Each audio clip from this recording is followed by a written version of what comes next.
Hello दोस्तों, welcome to my YouTube channel.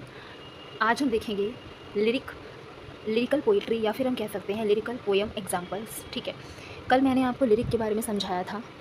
Okay, उसके पहले मैंने आपको एलिजी के बारे में समझाया था एंड सनट भी मैंने कंप्लीट कर दिया है। तो आपका सनट हो गया, एलिजी हो गया एंड लिरिक। तो मैंने कहा था कि मैं लिरिक के एग्जांपल्स लेकर आऊँगी।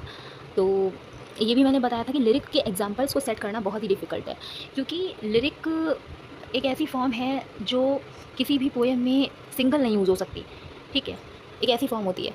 तो अगर उस पोएम में ओड भी है, एलिजी भी है, सनट भी है, तो भी वो लिरिकल हो सकता है वो। ठीक है, तो फिर भी मैंने कुछ एग्जांपल्स को सेट करने की कोशिश की है, तो आपको पता तो चल जाएगा ना कि हाँ इसमें लिरिक है। ओके, इन पोएम्स में आपको लिरिक पता चलेगा कि इसमें लिरिकल पोएम है ये, इसमें लिरिक का यूज़ हुआ है।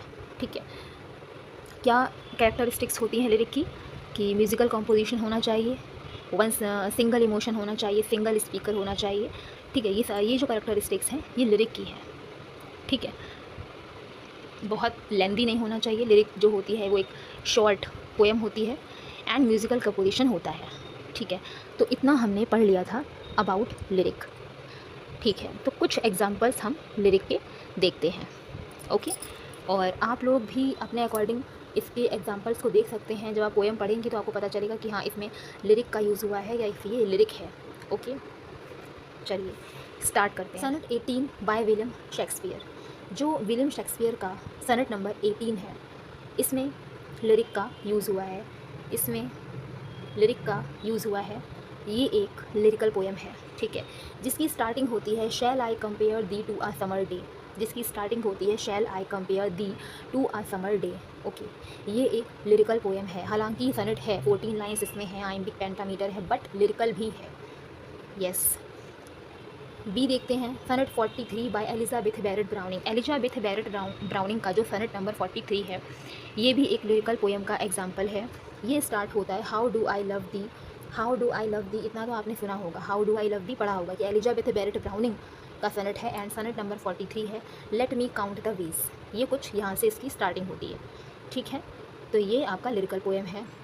ए हो गया, बी हो गया, सी देखते हैं।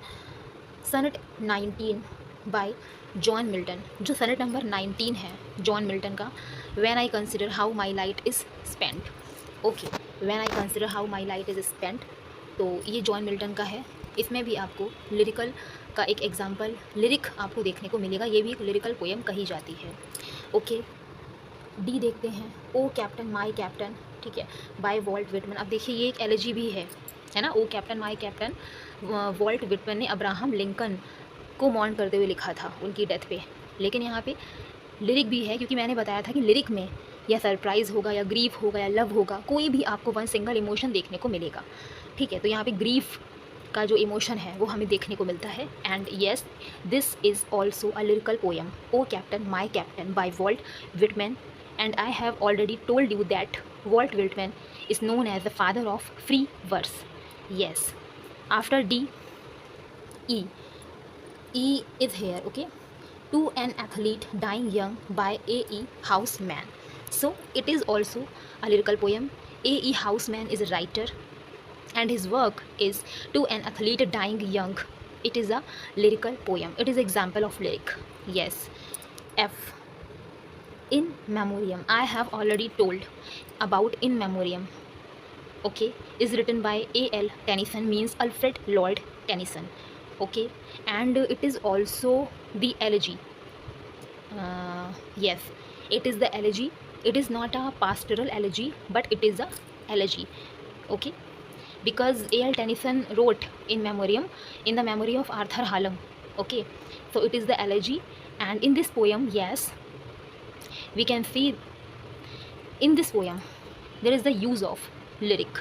Okay, so it is a lyrical poem. G, ode on a Grecian urn. It is a very very famous ode. You can see this is a ode, but except ode, it is a lyrical poem also. Okay, I have already told that lyric is not used single in the poem.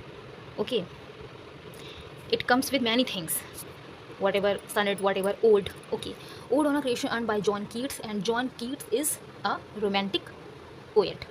Yes, it is a lyrical poem. And Ode to the West Wind, it is also very important, and it is also very famous poem by P.B. Shelley. And P.B. Shelley is also a romantic poet. Okay, Ode on the Intimations of Immortality, it is the lyrical poem, okay, by William Wordsworth.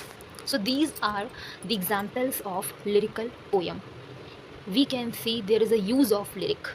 Okay, there is a use of lyric in these poems, we can see, and you can study about that poems. Okay, and if you wants to you can set other examples of lyrics. Okay, मैंने आपको बता दिया है कि ये सारे examples हैं, लेकिन अगर आप लोग चाहें तो और भी एग्जांपल्स को सेट कर सकते हैं लिरिकल पोएम के.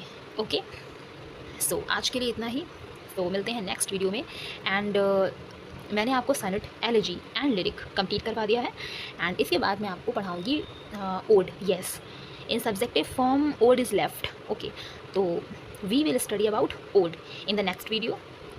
Okay, please like, subscribe and share these videos and my channel also. Thank you so much. Bye bye. Like, subscribe and share.